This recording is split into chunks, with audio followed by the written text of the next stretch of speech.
E vamos seguindo aqui, gente. Eu vou só reforçar essa pesquisa.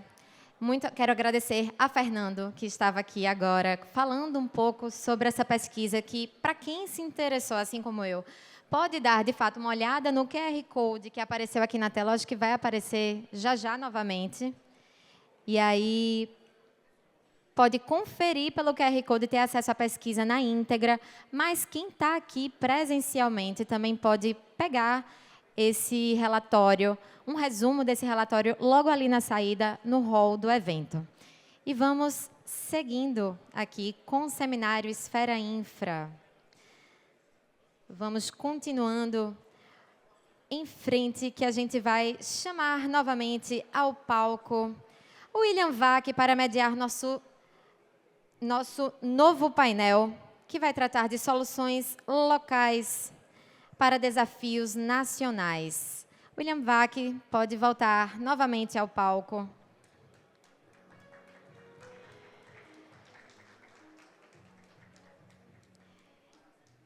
E que o Nordeste está à frente de outras regiões brasileiras em muita coisa, todo mundo já sabe, mas aqui a gente vai falar sobre esses pormenores e entender um pouco sobre como o Nordeste segue solucionando problemas nacionais dentro de suas próprias fronteiras. Também vamos conversar sobre como levar essas soluções para outros estados. Por isso, eu vou convidar ao palco os seguintes painelistas: João Campos, prefeito do Recife; Augusto Coutinho, deputado federal por Pernambuco; Danilo Mendonça, empresário; e também Antônio Lavareda, cientista político e escritor brasileiro. Sejam muito bem-vindos ao Esfera Brasil, a este evento do Seminário Infra. Eu peço aos convidados que se posicionem abaixo das fotos. Muito obrigada. Ah, foi? Ah. Tá. É o deputado Mendonça Filho. Isso, que estamos chamando. Oi? Ele está, olha aí, subindo. Muito obrigada.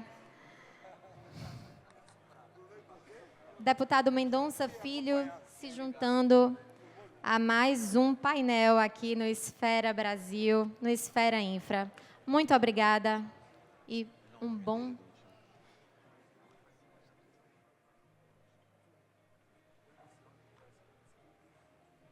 E um bom debate a todos. A gente se vê já já.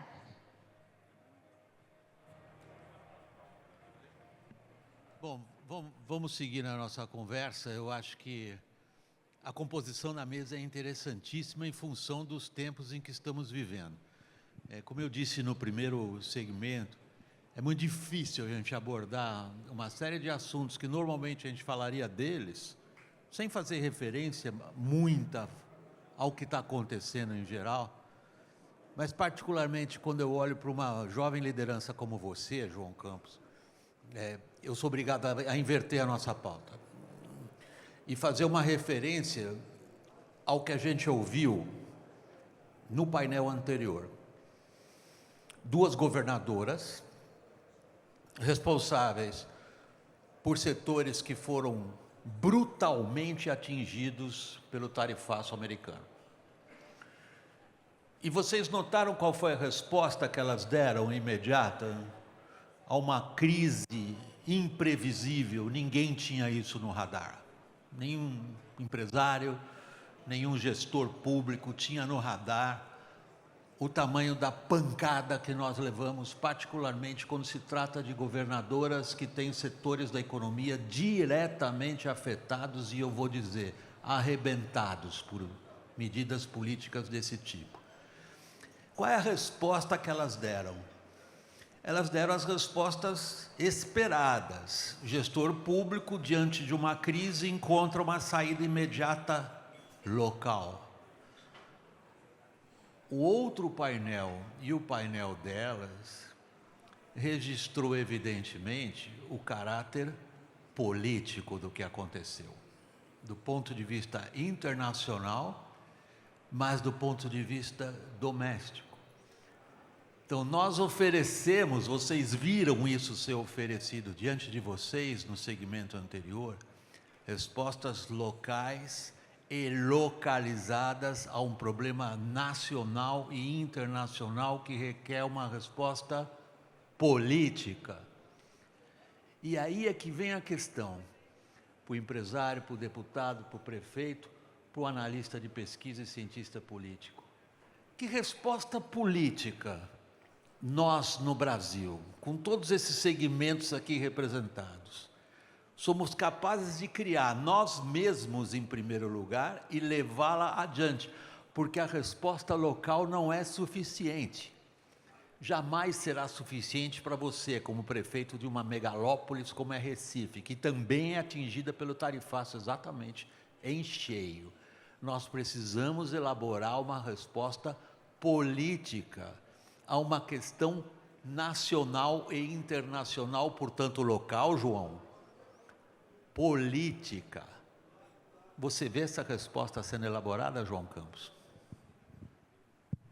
Bom dia a todos, a todas. Saudar aqui o William, o professor Antônio Lavareda, Augusto Coutinho, Mendonça. Uma alegria estar recebendo o João Camargo, primeira edição do Esfera, aqui no Nordeste brasileiro, na nossa capital. E já começar com uma pergunta de alto nível e de alta complexidade.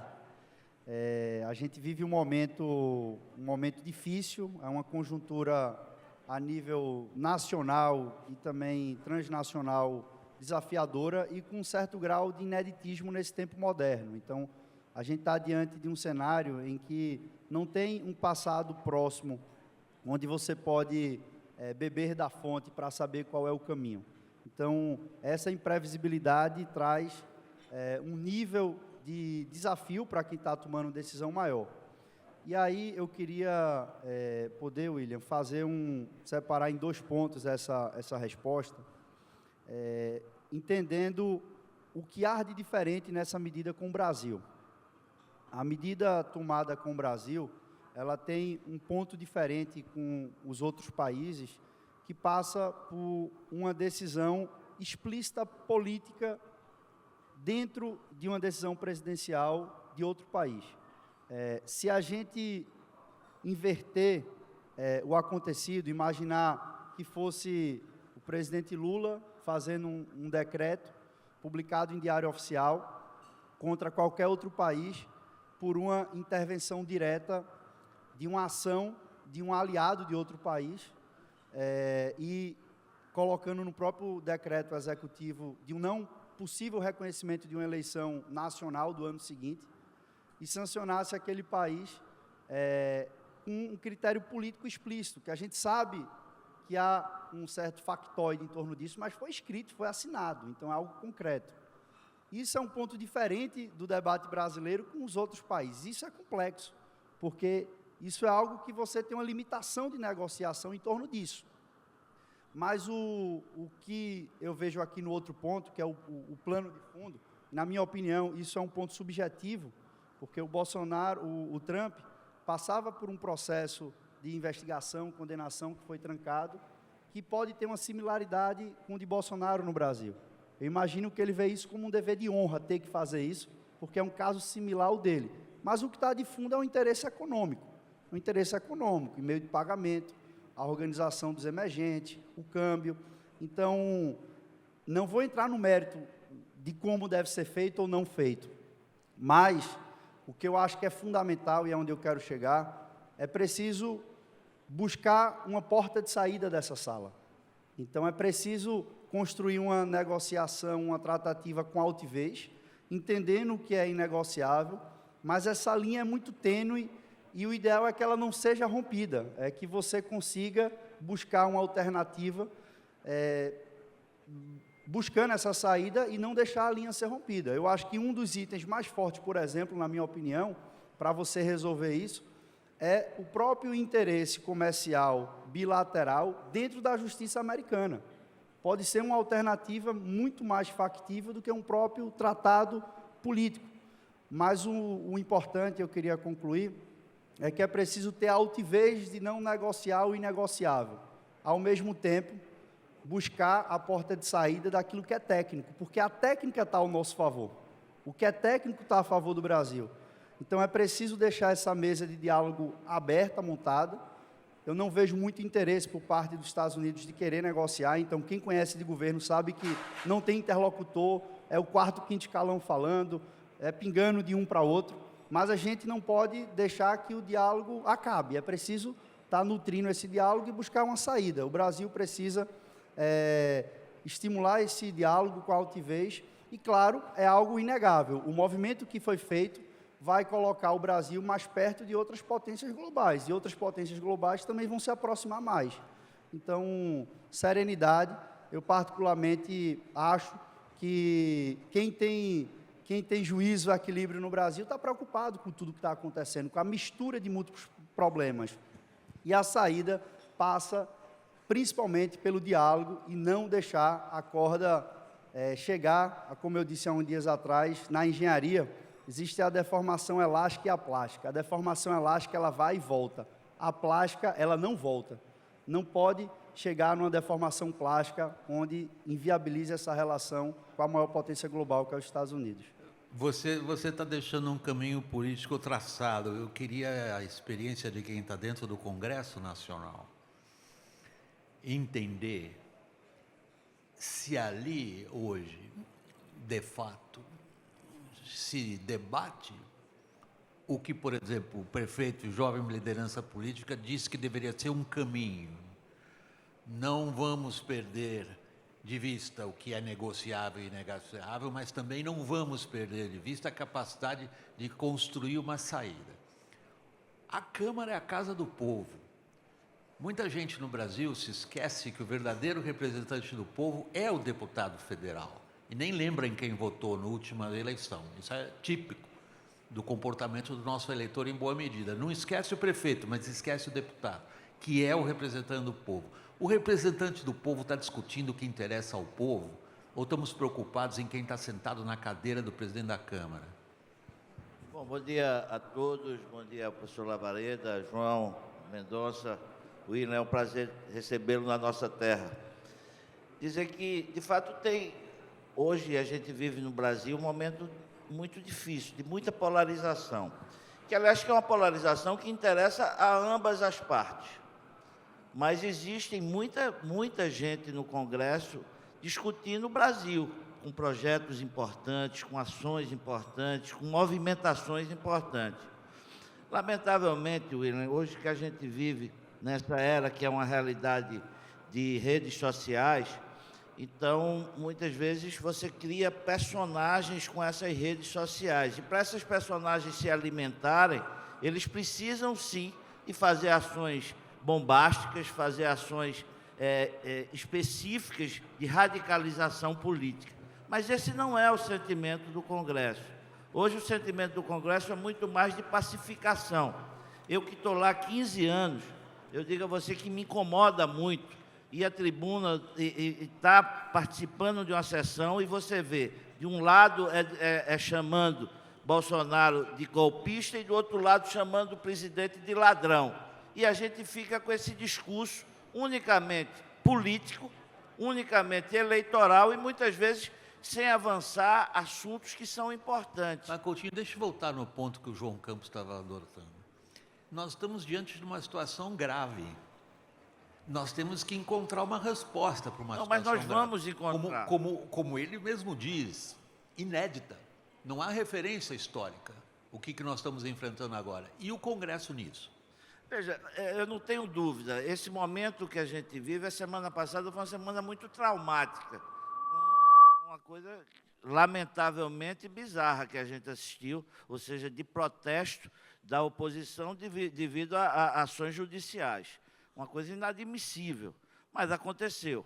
E a gente, da democracia, o presidente Hugo, no caso, agiu de uma forma dura e teve desdobramento. E eu acho que essa semana será uma semana mais amena e que a gente vai avançar com essas discussões. A gente precisa daquela casa, o mal ou ruim, que a gente sempre encontra soluções para graves problemas do Brasil. E aí é discutindo com muita gente boa que tem lá tem muita gente pensando no Brasil, querendo melhorar o Brasil. Portanto, eu sou otimista nesse sentido de que a gente sempre vai encontrar um caminho para melhorar o nosso país. Danilo, de novo fazendo uma referência a um ponto que o João lembrou, e que é o ponto mais mencionado quando a gente trata da situação que nós estamos enfrentando como país. Cabeça de engenheiro é um bocado assim também. Há um problema, se for aplicada a fórmula adequada e os recursos necessários, o problema será resolvido. E isso se transfere para a área comercial.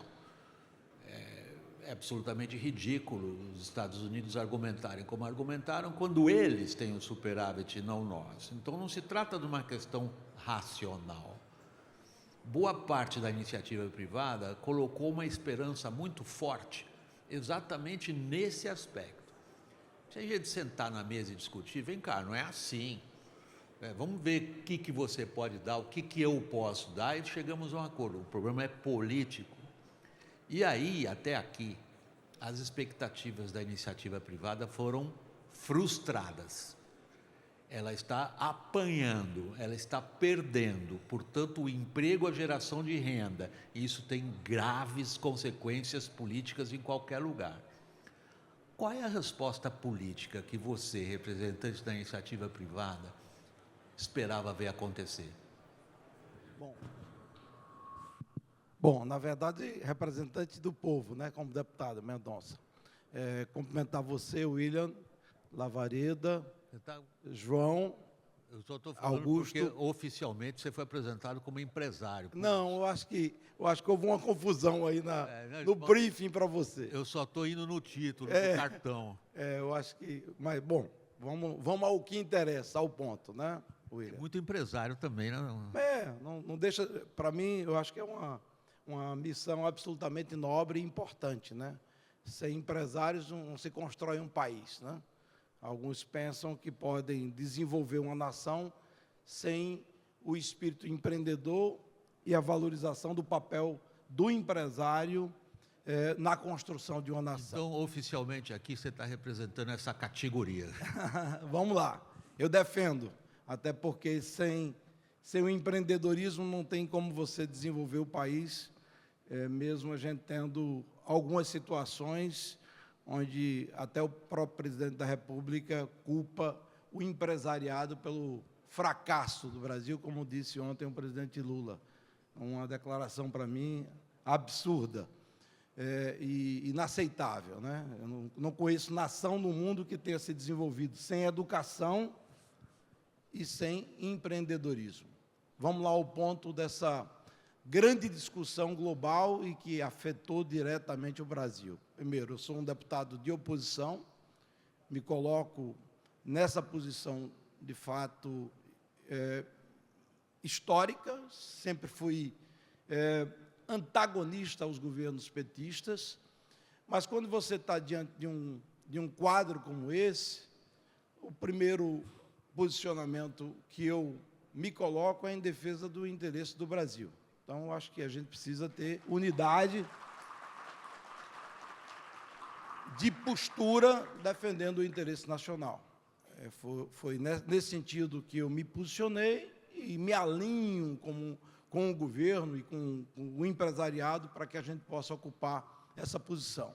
Houve resposta do Parlamento, do Congresso, da Câmara e do Senado, William, quando nós votamos a lei da reciprocidade, autorizando o governo brasileiro a adotar medidas de reciprocidade no sentido de resguardar os interesses nacionais. Esse é um primeiro ponto. Ocorre que o debate sobre política externa é um debate, eu digo, que tem um monopólio e tem um papel preponderante do governo federal, do presidente da República, da chancelaria, do Ministério das Relações Exteriores. E, nesse aspecto, eu acho que temos uma grande falha. Por que temos uma falha? Há, naturalmente, uma postura do governo norte-americano e do presidente Trump, que é uma coisa inédita, esquisita, bizarra, pode-se dizer, porque apresenta-se para o debate e para as negociações, tendo em vista exportações e importações globais envolvendo os Estados Unidos, colocando componentes políticos, como colocou o próprio presidente Trump. Isso nunca houve na história do mundo, né, pelo menos que eu tenha conhecimento, de forma tão explícita, esse posicionamento. E, de outra parte, eu percebo como brasileiro, e também como voz que defende o empresariado, há um vácuo, porque o governo nomeia o vice-presidente da República, o vice-presidente Alckmin, e algumas autoridades, o ministro da Fazenda, Haddad, para que eles possam interlocutar e buscar canais de comunicação com o governo norte-americano. Mas, ao mesmo tempo que eles praticam e exercem esse papel, o presidente Lula, eu acho que ele cumpre um papel muito mais de palanque do que propriamente de busca de um canal de negociação. Ele, eu digo, potencializa a crise. Quando ele diz, por exemplo, que se porventura o presidente Trump estivesse no Brasil, ou aquela situação vivida pelos Estados Unidos ocorresse no Brasil, ele estaria preso. Eu acho que não seria o caminho mais diplomático para você buscar uma negociação. Se você quer uma negociação, você deve dizer o que é algo que, de respeito à política norte-americana, os americanos vão se resolver. Algo que, de respeito à política brasileira, o judiciário e a política brasileira devem resolver. E não simplesmente chamar ele para uma arena que diz respeito a outro tipo de discussão. E aí centrar fogo, sim, e ações na busca da proteção do empresariado brasileiro. A fruticultura aqui no Nordeste, em Pernambuco, Petrolina, Juazeiro, está, Rio Grande do Norte, super afetada negativamente. E eu não vejo essa força presidencial, e aí eu falo da pessoa do presidente Lula, sendo alocada buscando a defesa desse empresariado. É interessante o ponto que você está levantando, e claro, eu artificialmente coloquei você no papel aqui institucional, aqui defender um determinado tipo de agente econômico, né? Perfeito. Sem ignorar, evidentemente, a tua carreira, a tua biografia política. Agora, Lavareda, veja que interessante. Duas governadoras do Nordeste, normalmente não está no radar delas, em primeira linha, grandes problemas geopolíticos. O prefeito de uma grande cidade virada para o mar. Recife é uma cidade com uma enorme tradição histórica de estar inserido em grandes acontecimentos internacionais, que vão muito além de uma geração. A gente vê o prefeito do Recife sendo obrigado a pensar numa situação internacional inédita. A gente vê o parlamento brasileiro obrigado a, de uma forma ou de outra, pensar como reagir a uma situação internacional inédita. O que eu queria trazer da tua experiência profissional nesse contexto? O que está acontecendo está nos obrigando, como sociedade brasileira, a pensar coisas que não tínhamos que pensar até agora, porque as consequências que Trump está nos impondo são de longo prazo. A gente não volta esse relógio para trás. O que foi derrubado e destruído, ao que a gente se acostumou durante 70 anos, não tem volta. Para um jovem político como ele, isso significa olhar para um outro horizonte que ele não olhou, o pai dele não olhou. Isso está nos obrigando a encontrar alguma coisa, ou nós estamos completamente perdidos na nossa polarização política, que não nos deixa enxergar para além do horizonte. Bom dia a todas e todos. Agradecer o convite do Esfera e parabenizar o João Camargo, porque começa com o pé direito a presença da organização aqui na região Nordeste. Agradecer também a presença do William, aproveitar e fazer uma propaganda, William. O William me convidou para gravar o WW especial desse domingo, e aí vamos estar lá, né, amanhã. Vocês vão adorar, pessoal. O programa foi pensado para vocês, é o seguinte: se o Lula ganha ou não a eleição de 26. Não percam. Questão fácil. Não vou dar spoiler. Questão fácil. Mas, olha, e também cumprimentar aqui o prefeito, o João Campos, o deputado Augusto Coutinho e o governador e atualmente deputado federal Mendonça Filho. Um prazer estar com vocês. Olha, William, responder essa questão envolve considerar 2 pontos. Primeiro ponto, necessidade de que o Brasil esteja unido diante de uma agressão que é inédita, como você lembrou. É uma agressão à nação brasileira como nós não tivemos aí desde a da época da independência para cá, ao menos, inédita como tal. A necessidade de reagir a isso com o máximo de unidade possível e a necessidade de recorrer ao melhor da qualidade dos homens e das mulheres públicas brasileiras para encontrar um posicionamento plausível e minimamente efetivo para fazer face a um desafio desse tamanho, desse porte. Nós estamos falando da maior nação do mundo, do ponto de vista econômico, e que era uma tradicional aliada de 200 anos, que tem vínculos culturais, vínculos sociais, vínculos, inclusive, muito próximos com nossas Forças Armadas. Vamos lembrar que, desde 1945, desde a guerra, praticamente, toda a cultura militar brasileira é desenvolvida a partir de uma associação com congêneres americanos, com as Forças Armadas norte-americanas. E aí nós temos uma dificuldade especialíssima, William, é que essa agressão, que é inédita, ela se vê acompanhada de algo que talvez seja inédito também, embora eu vá lembrar um ponto que talvez desminta esse absoluto ineditismo. Qual é? O país se vê afrontado, se vê confrontado por um governo estrangeiro, mas contando com o apoio de uma porção expressiva de políticos do nosso país. Essa é a singularidade da crise. A singularidade não é apenas Trump, a singularidade é Trump e a família Bolsonaro, o bolsonarismo, escudando, pelo menos uma parte do bolsonarismo, escudando, compartilhando, estimulando essa agressão. Esse é o grande desafio. Quando eu disse há pouco que não havia exemplo histórico, é porque é preciso recorrer a um pequeno, talvez sirva de exemplo que nós já tivemos. Do outro lado do espectro, à esquerda, 1935, a intentona comunista.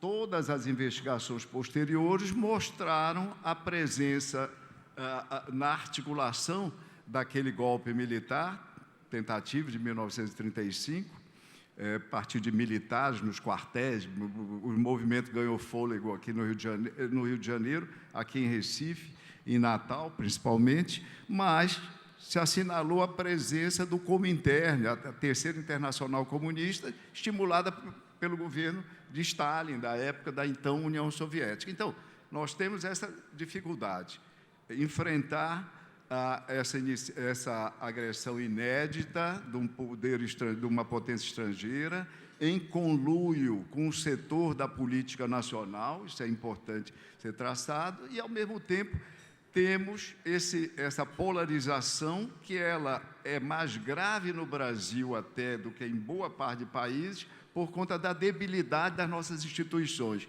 E aí a contribuição da ciência política diz o seguinte, William, por que, de repente, nós não temos densidade do ponto de vista do espaço do centro político democrático para enfrentar essas questões, para tentar evitar que episódios lamentáveis como os que ocorreram no Congresso Nacional tenham tido lugar essa semana, por exemplo?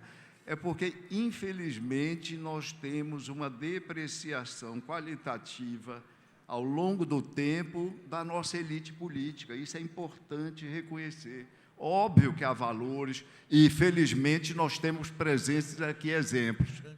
Grande provocação. Nós temos políticos aqui, de várias gerações. Eu acho que vocês, que são políticos da velha geração nesse sentido, nunca passaram por uma discussão qual é o papel do Brasil no mundo. João, você está sendo colocado diante disso, numa carreira agora decolando. Que papel o Brasil tem no mundo, João? Primeiro, dizer que eu concordo com a leitura do professor Lavareda, quando a gente tem o componente do ataque externo, que é absurdo, e aí a gente tem uma divisão aqui dentro do país, que é uma unidade de quem tem razoabilidade ou de quem quer a saída do Brasil. Então, não tenho nenhuma dúvida que isso une uma parte grande da direita, uma parte grande da esquerda, o centro democrático, liberais, conservadores. Isso une quem tem juízo, digamos assim. Quem tem equilíbrio, quem pensa no país de fato, tem uma preocupação e quer uma solução para isso. E isso separa quem quer a confusão, quem quer desestabilizar, quem quer o like, quem quer a repercussão, quem quer um enfrentamento institucional desmedido. Então, de fato, é um cenário desse. E aí você tem uma confusão interna política que ela ganha energia com esse ataque externo. E o Brasil, eu acho que aí vem uma tarefa que a gente também pode ter uma oportunidade diante disso. A palavra o conjunto de palavras que eu usaria para definir a minha primeira fala que eu defendo, a gente tem que ter um equilíbrio altivo. Então, a gente nem pode ter uma condução desequilibrada, nem uma condução subserviente. Então, tem que ser equilibrada com altivez. E acredito que isso vai surgir, primeiro, uma provocação para a gente fazer um debate interno do Brasil, do tanto que a gente precisa melhorar em diversas áreas.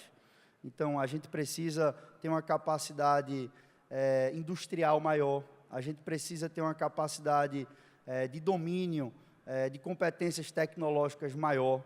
A gente precisa fazer esse debate que esse espaço pode abrir para o Brasil. E também, aí um pouco mais do Brasil para fora, eu vejo que é clara a disputa que a gente tem hoje dos Estados Unidos com a China e a forma como cada um conduz isso. E eu acredito que esse movimento norte-americano ele vai acelerar o desejo da China com a América Latina. Ela já entrou na África e já domina a África na frente dos Estados Unidos. Ela deve fazer um movimento mais agressivo com a América Latina, que é um ambiente que está em disputa. Agora, o que eu vejo de tudo isso é que, no fundo, você tem o Trump é um grande jogador, ele é um grande jogador. É claro que ele não tem razoabilidade, né? Ele tem uma coisa que ele vai perdendo a noção ao longo do jogo. Mas ele fez esse tarifaço todo, se no final todo mundo ficar com 10, 15, 20%, vão agradecer a Deus por estar com isso, quando na verdade era zero. Então, no fundo, tem uma grande jogada de se colar, colou, e vai vendo, e então o Brasil tem que estar ciente disso. Meu sentimento é que nós vamos encontrar uma alternativa, ao mesmo tempo a gente tem que trabalhar quem está na linha de frente, quem tem papel nisso, e quem está na torcida tem que ficar nessa torcida, de a gente não ter uma escalada, porque o risco hoje, o debate não é só você conseguir voltar atrás, reduzir, é você conter uma escalada crescente, que é a maior preocupação que eu vejo nesse momento, é de você estancar e não deixar isso acelerar, né?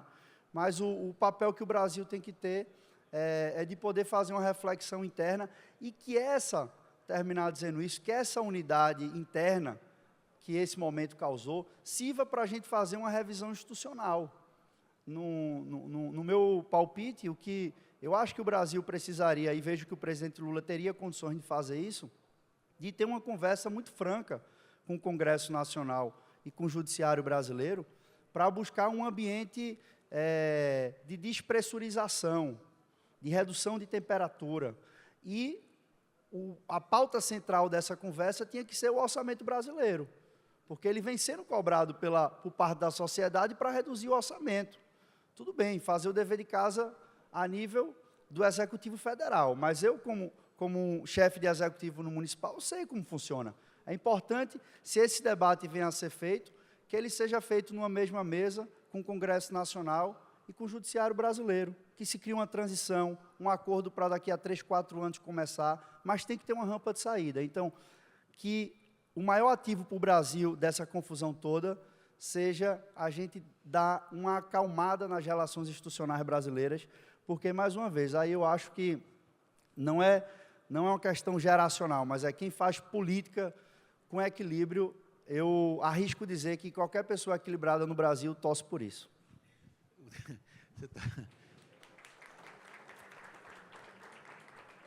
Eu acho fascinante, João, pelo seguinte: você pega um velho jornalista como eu, vou para 73 agora no final do ano, e aí tem um prefeito novo como você. Eu sempre me admira como você coloca cenários utópicos próximos. Nós somos grandes e não somos potência, o que você acabou de dizer. A gente quer ser o quê no mundo se a gente não é forte? Resumo um pouco, você me perdoe, eu tenho essa prerrogativa profissional de pegar longos períodos e transformar em manchetes. Primeira manchete do que você disse, isso. Em primeiro lugar, o Brasil tem que ser forte, não é forte. Não estou xingando ninguém ao dizer isso. Em segundo, você sugere um diálogo institucional que está destruído. Os exemplos são evidentes. Você fala em capacidade do executivo, do presidente da República, de se entender com um legislativo que lhe tomou os poderes. Eu completo nessa frase. E em dialogar com o judiciário, onde ele vai buscar os votos que ele não tem no legislativo. Então, o tipo de diálogo que você propõe, hoje é uma utopia. Responda, por favor. Não, porque o que é que eu penso? Eu acho que hoje não está bom para o Congresso. Não está bom para a elite do Congresso, para quem pensa. Não está. Não está bom para quem está no judiciário.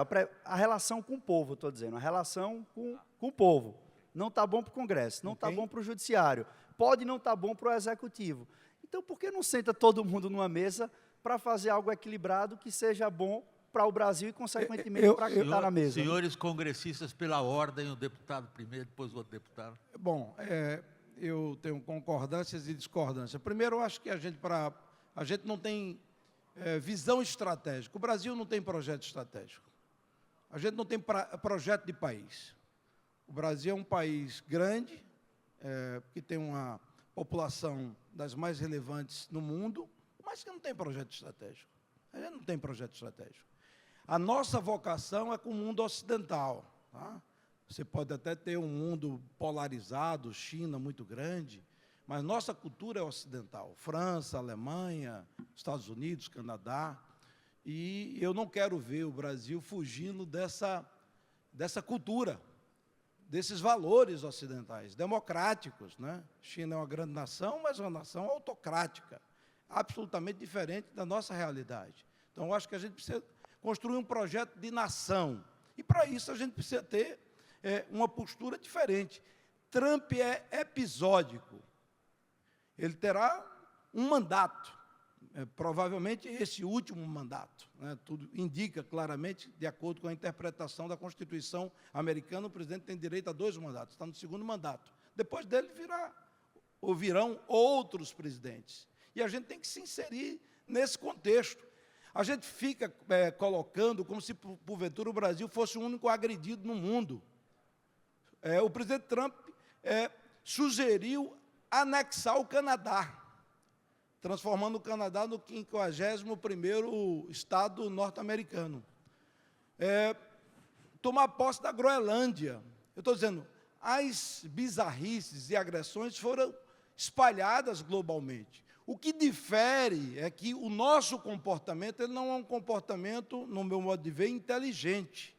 E aí eu acho que tem que ser liderado pelo presidente da República. Não é o Congresso brasileiro que vai ocupar esse espaço, tem que ser o presidente da República. Não é negando, não quero falar com Trump. Tem que falar com Trump, presidente do Brasil, no meu modo de ver. E buscar saídas que protejam o empresariado e a economia brasileira. Esse, para mim, deve ser o caminho. E, por último, uma outra observação. Eu acho que as coisas precisam voltar para o seu quadrado. Eu sou um político veterano, 4 mandatos de deputado federal, ministro de Estado da Educação, governador, vice, enfim, já estou, do meio para o fim da minha vida pública. Mas eu nunca vi o Brasil tão desarrumado, a gente reclama do mundo. Mas, hoje, no Brasil, a gente tem um papel que está sendo, o Congresso, o Parlamento, está sendo subjugado, desvalorizado. O Executivo, quando ele perde uma parada, como perdeu a parada do IOF, ele recorre ao Supremo. E um ministro do Supremo derruba uma decisão de 383 deputados. Para mim, isso é inaceitável. Isso desmancha a democracia, o valor da democracia. Nós somos a voz da representação popular.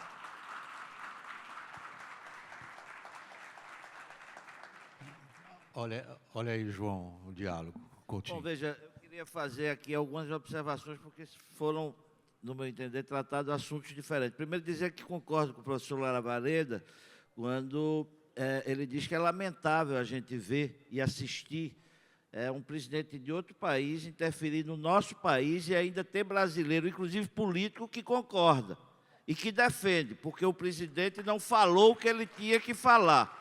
E eu pergunto, será que o presidente de uma república tem de ligar para o presidente Trump para dizer eu posso falar sobre isso? Isso é inaceitável. E ter políticos que concordam com isso e diz, mas ele falou isso errado. Pelo amor de Deus. Segundo ponto, o que fala João Campos, eu concordo. Pelo que eu entendi, é que precisa, sim, os três poderes, que são nababesco do ponto de vista financeiro e de gasto público, sentar e trazer para a realidade. O judiciário é o pior deles. O legislativo é julgado a cada eleição, portanto, é mais fiscalizado. E também o executivo. Isso precisa ser feito, sim. Quando a gente trata, por exemplo, da cooptação, hoje, de um presidente da República com recursos financeiros, é verdade. Mas não é desse presidente, era do anterior também. Aliás, começou com o anterior. Quando o anterior não se posicionou com o Congresso segurou todas as emendas. É lamentável aqui a gente ver ministros de estados importantes, que muitas vezes você vai ao ministro de estado e ele diz, deputado, eu quero fazer, mas eu não tenho recurso, tem de ir para o Congresso para conseguir. Isso é um absurdo.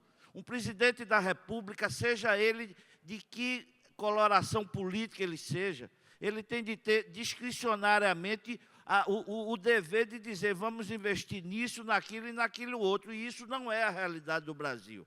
E, portanto, é isso que eu concordo com o que João diz, porque é importante... Pois não. O que o João colocou nessa volta que a gente está dando na nossa conversa, volta no sentido da direção que ela pegou.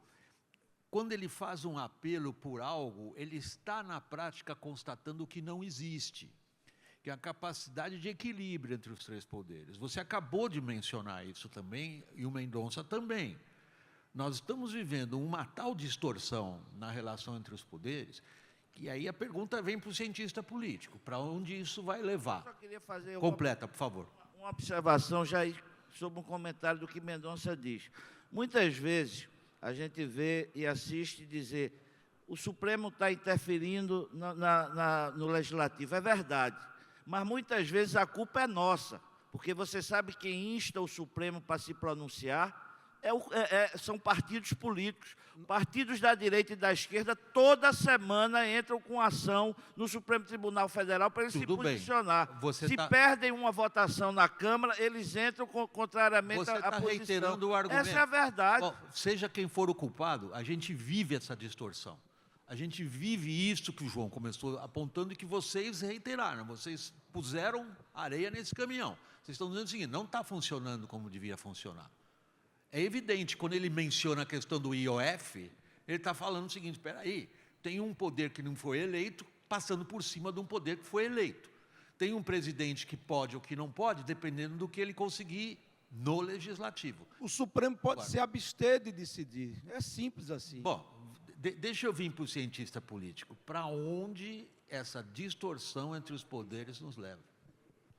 Você tem essa resposta, Lavaredo? Eu tenho um comentário lateral, que começa recuperando uma frase importante ali do nosso governador Mendonça Filho. O Brasil não tem projeto, é verdade. Mas quem faz os projetos das nações, frequentemente, não há. E é difícil, governador, só em situações excepcionais a nação toda se une em torno do projeto. O que é mais comum são as forças políticas partidárias terem projetos. Então, é óbvio que o projeto para os Estados Unidos, nação americana, do Partido Democrata é diferente do Partido Republicano. Já era antes dele ser tomado pelo MAGA, esse movimento radical trumpista. A mesma coisa na França, a mesma coisa na Alemanha, excetuando situações e propósitos mais específicos, os partidos elaboram esses projetos. Então, o Brasil não pode ter projeto, por um simples fator, William. O Brasil não tem partido. O Brasil é o único país democrático do mundo onde o presidente da Câmara Federal, qual os nossos amigos participam, pertence a um partido, republicanos, que tem menos de 1% de preferência popular, segundo as pesquisas do Datafolha, etc. Em compensação, o Senado é presidido pelo nosso Davi Alcolumbre, que é de outro partido, que, em compensação, também não tem sequer 1% de preferência popular. Quando você conta isso lá fora... Desculpa, Antônio Lavareda, infelizmente precisaremos interromper. Pronto, só terminando a frase. Quando você conta isso lá fora, para cientistas políticos, para parlamentares, etc. e tal, dá-se uma absoluta gargalhada, né? Houve uma gargalhada. Isso não tem. E agora a frase final. O Brasil tem vários e vários setores de ponta. Não é só agronegócio. Em várias atividades empresariais, o Brasil tem excelência no meio cultural, científico, etc. e tal. No meu entendimento, William, a bola de chumbo que puxa o Brasil para baixo é a política e precisa ser reformada. Obrigado. Muito obrigada. Muito obrigada, Antônio Lavareda, João Campos Mendonça Filho.